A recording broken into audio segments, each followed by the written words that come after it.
أعوذ بالله من الشيطان الرجيم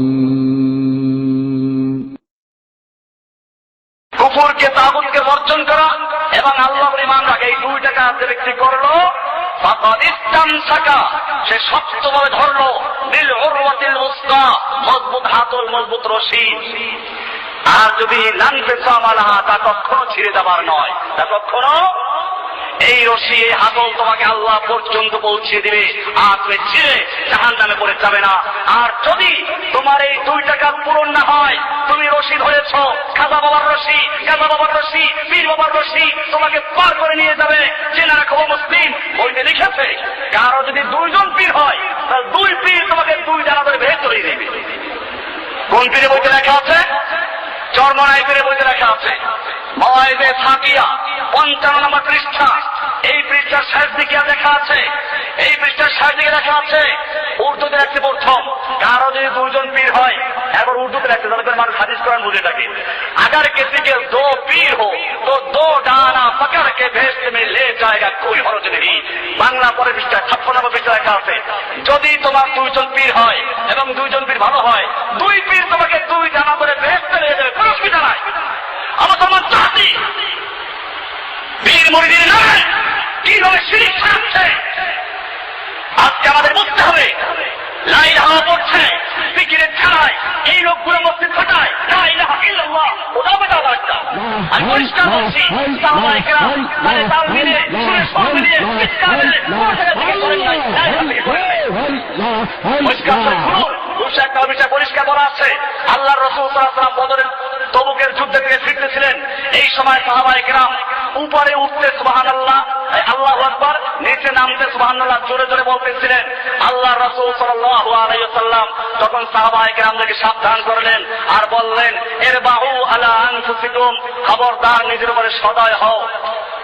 এই চিৎকার মেরে মেরে মিশকাত শরীফ ২০১ নম্বর পৃষ্ঠা, বাবু সওয়াবিত তাসবিহে, তাসবিহ তাহলিল সম্পর্কে যে অধ্যায়, সেই অধ্যায়ের হাদিস পড়ছি আমি। আর নবী মুসা আশআরী রাদিয়াল্লাহু তাআলা আনহু قال كنا مع رسول الله صلى الله عليه وسلم في سفر। আবু মুসা আশআরী রাদিয়াল্লাহু তাআলা থেকে বর্ণিত, তিনি বলেন, আমরা আল্লাহর রাসূলের সঙ্গে একটা সফরে ছিলাম। সেই সফরিন ফাজাআলা الناس يجهرون بالتكبير, লোকেরা জোরে জোরে তাকবীর বলতে শুরু করলো, উঠতে আল্লাহু আকবার জোরে বলতে আরম্ভ করলো। আল্লাহর রাসূল সাল্লাল্লাহু আলাইহি ওয়াসাল্লাম বলেন, ফাকাল রাসূলুল্লাহ সাল্লাল্লাহু আলাইহি ওয়াসাল্লাম, আল্লাহর রাসূল সাল্লাল্লাহু আলাইহি ওয়াসাল্লাম বললেন, ইয়া আইয়ুহান নাস, হে লোক সকল, ইরবাউ আলা আনফুসিকুম, তোমরা নিজেদের প্রতি সদয় হও, কারণ ইন্নাকুম লা তাদউনা আসাম্মা ওয়ালা গায়বান, তোমরা যাকে ডাকছ সেই ব্যক্তি বধির নন, তোমরা কোনো বধিরকে ডাকছ না, ওয়ালা গায়বান, তোমাদের থেকে অনেক দূরে এমন কোন সত্তাকে তোমরা ডাকছ না, ইন্নাকুম তাদউনা সামিআন বাসীরা, তোমরা ডাকছ এমন এক মহান ব্যক্তিকে, মহান সত্তাকে, যিনি সর্বশ্রোতা সর্বদ্রষ্টা, তোমাদের কথা শুনেন দেখেন, ওয়াহুয়া মাআকুম, তিনি তোমাদের সঙ্গে আছেন, ওয়াল্লাযী তাদউনাহু, তোমরা যাকে ডাকছ তিনি আকরাবু ইলা আহাদিকুম মিন উনুকি রাহিলাতিহি, তোমরা যে উঠে বসে আছো, উটের গর্দান ঝুঁকলে তোমাদের মাথার কাছে এসে যায়, এর চেয়েও আল্লাহ তাআলা কাছে, তার এলেম কাছে, সেই এক মহান সত্তাকে ডাকছ, কাজে তোমরা এত চিৎকার মেরে জিকির করো না। মিশকাত ২০১ নম্বর পৃষ্ঠা ১, ২, ৩, ৪ নম্বর লাইনে হাদিসটা, এই হাদিস পরিষ্কার বলছে। আর এই লোকগুলো লাইন হাত জিকির করে আর দল বাঁধবে। এইখানে মসজিদে অক্টে নামাজ একটা দেখা যায় না, বৃহস্পতি বিকেল আসতে দেখা যায় মাত্র জিকির করতে আসে। আমি পরিষ্কার বলি, এই জিকির সাহাবায়ে কেরাম করেন নাই, তাবেঈন করেন নাই। চিৎকার মেরে মেরে, সুরে সুর মিলিয়ে, ঘাড়ে ঘাড় মিলিয়ে, তালে তাল মিলিয়ে লা ইলাহা জিকির করো আর শিরক করো, বিদআত করো। বইয়ের মধ্যে লিখেছে, ওই পীরের আরেক বই বেদে মারিফাতে লিখেছে যে এক অলি যাচ্ছিল, একটা বাচ্চা নিয়ে একটা লোক লাশ নিয়ে কাঁদছে। উনি জিজ্ঞেস করলেন, তুমি এর কাঁদছো কেন? বেদে মারিফাত পৃষ্ঠা নম্বর 15 শেষ লাইন, ওই পৃষ্ঠা পড়ে ধরো না, লেখছে যে উনি জিজ্ঞেস করেন তুমি কাঁদছো কেন? বৃদ্ধা বলল, আমার একটা পুত্র সন্তান ছিল, তাকে সে মরে গেছে, একটা নাতি ছিল 12 বছরের নাতি, একটা গাভী লালন পালন করে কোন রকম দুগ্ধ পান করে আমাকে বাঁচায় রাখতো।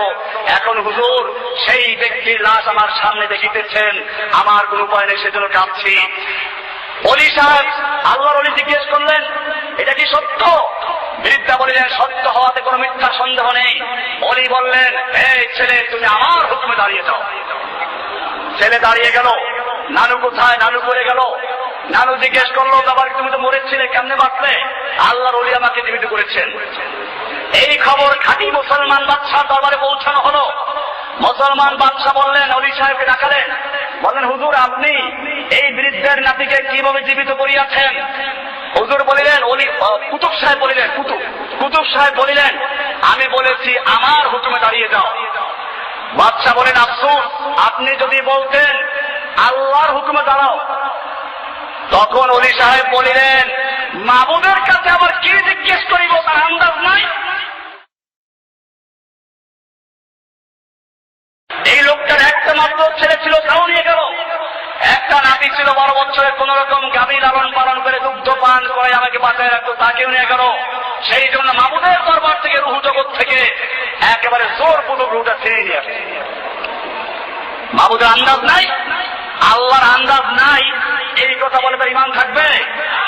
মুসলমান জাতি, সেজন্য আমি বলেছি, শুরুতে বলেছিলাম, এই সমস্ত সুবিবাদের, পীরবাদের, মুরিদবাদের আকীদা হচ্ছে আল্লাহ ওলিরা নবী রাসূলদের চেয়ে অনেক বড়। ওলিরা সব দেখতে পায়, তাদের পাওয়ার নবী রাসূলদের বড়, রুহু ছিনাই নিয়ে আল্লাহর জগতে কি ক্ষমতা। এই আকীদা দিয়ে জিকির করে লা ইলাহা ইল্লাল্লাহ।